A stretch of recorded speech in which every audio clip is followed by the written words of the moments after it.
After quitting his job, Frank's life became monotonous and burdened when his sister sent him a little girl to take care of. On her first day at kindergarten, Frank instructed her to keep a low profile, but her exceptional intelligence was revealed in the first class itself. 3 plus 3? What kind of school is this anyway? But everyone knows it's 6. The teacher, surprised, gave her a 2-digit addition problem, which Mary solved instantly. Well, what is 57 plus 135? 192.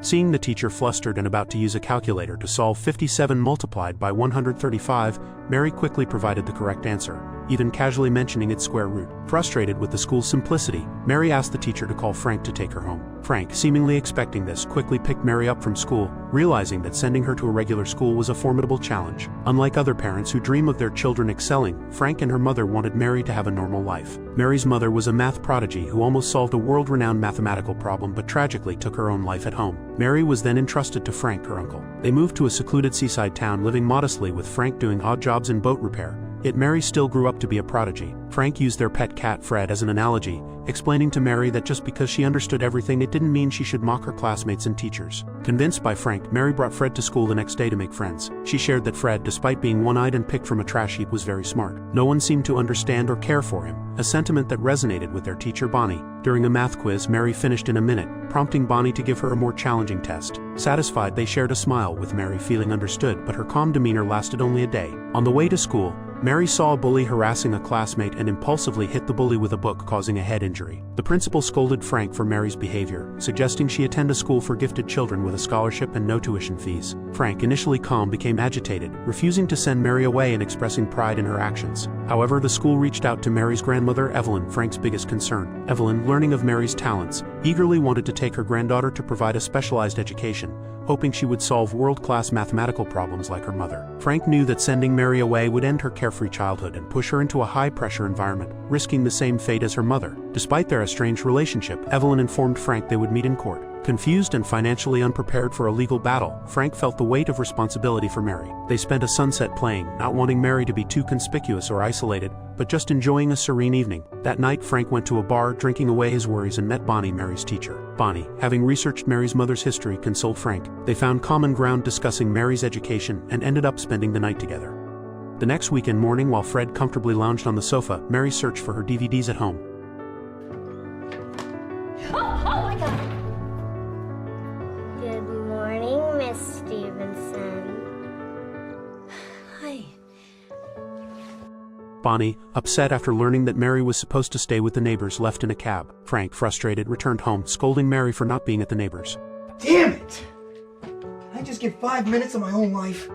Hearing this, Mary ran off hurt. Frank, realizing his harshness, apologized to Mary, hiding in a corner. Mary forgave him on the surface but understood that her existence was a burden to Frank, deepening her emotional wounds. After the court proceedings, Evelyn gained visitation rights and took Mary to live with her for 2 days. Their first visit was to MIT, where a professor tested Mary, confirming her genius. Evelyn was thrilled, showing Mary the honor wall at MIT with the Millennium Prize problems in mathematics. One unsolved problem almost had Mary's mother's name attached to it, leaving Mary deep in thought.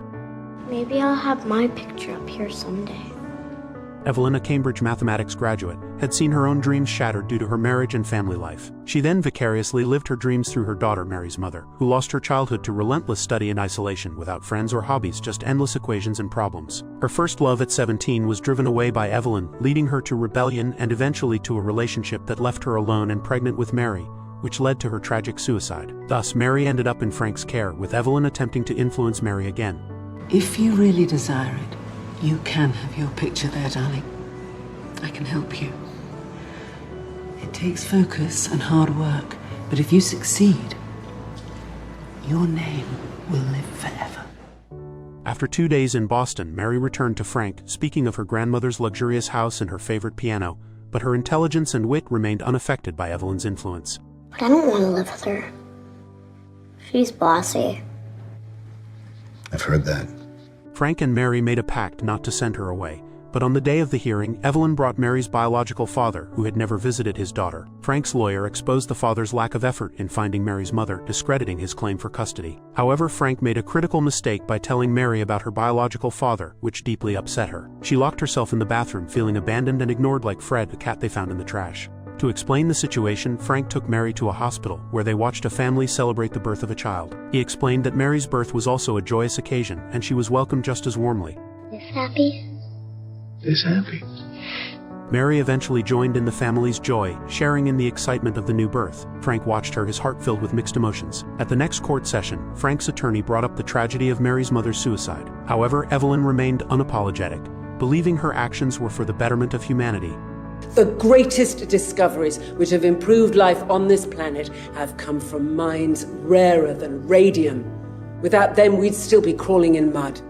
In response, Evelyn's lawyer criticized Frank's ability to care for Mary, pointing out his limited savings, lack of proper accommodation for Mary, absence of health insurance, and a past incident involving drunk and disorderly conduct. The judge, faced with difficult choices, decided to place Mary in a foster home while granting visitation rights to both parties. Frank, after much thought, agreed with the decision. The foster home was well equipped, even having the piano Mary always wanted. Mary, accompanied by her cat Fred, was still upset. She tearfully expressed her love for her simple school, her modest home, and her life with Frank and Bonnie, her teacher. Despite her pleas, Frank, heartbroken and feeling he had broken their promise, left her at the foster home. Alone, Frank felt a void in his life that he couldn't fill. He reminisced about the happy times with Mary, realizing how much she meant to him. His life without her felt empty and joyless. Time passed, and one day, Bonnie saw an adoption notice for a one-eyed cat resembling Fred. She sent the photo to Frank, who rushed to the shelter and arrived just in time to save Fred from being euthanized. Discovering that Fred was given up by someone allergic to cats, Frank realized the only person he knew with such an allergy was Evelyn. Frank then confronted Evelyn at the foster home, revealing that Mary's mother had actually solved the mathematical problem she was working on. Let's just say Diane didn't tell me, which is nonsense. It's a millennium problem. She would have shared it with the world. He claimed that she intended to publish the solution posthumously, not after her own death but after Evelyn's. Shocked, Evelyn was momentarily speechless. Frank's revelation was intended to protect Mary, allowing her to grow up without the pressures her mother faced. After leaving Evelyn's house, Frank found an angry Mary and apologized profusely. You said you would leave me. I made a mistake. I'm sorry. They took Red. No, it's okay. I got him. He's home. What? He's at the apartment right now. I got him. For real? Yeah. He's home kicking around his ping pong ball. Mary, with her childlike innocence, lifted Frank's spirits and they shared a moment of love and forgiveness. Meanwhile, Evelyn, examining the papers Frank left, realized the extent of her daughter's suffering, etched into her draft papers like a prison. She briefly broke down before returning to her usual stoic demeanor. Finally, Mary was freed from her grandmother's influence and continued living with Frank. He took her to university classes but ensured she had the freedom to return to her normal school life, make friends, and be a carefree child. Mary was loved by many but held a special affection for Frank, who loved her before she was known as a prodigy. Thanks for watching. Make sure you subscribe and turn on notifications so you can watch more videos like this.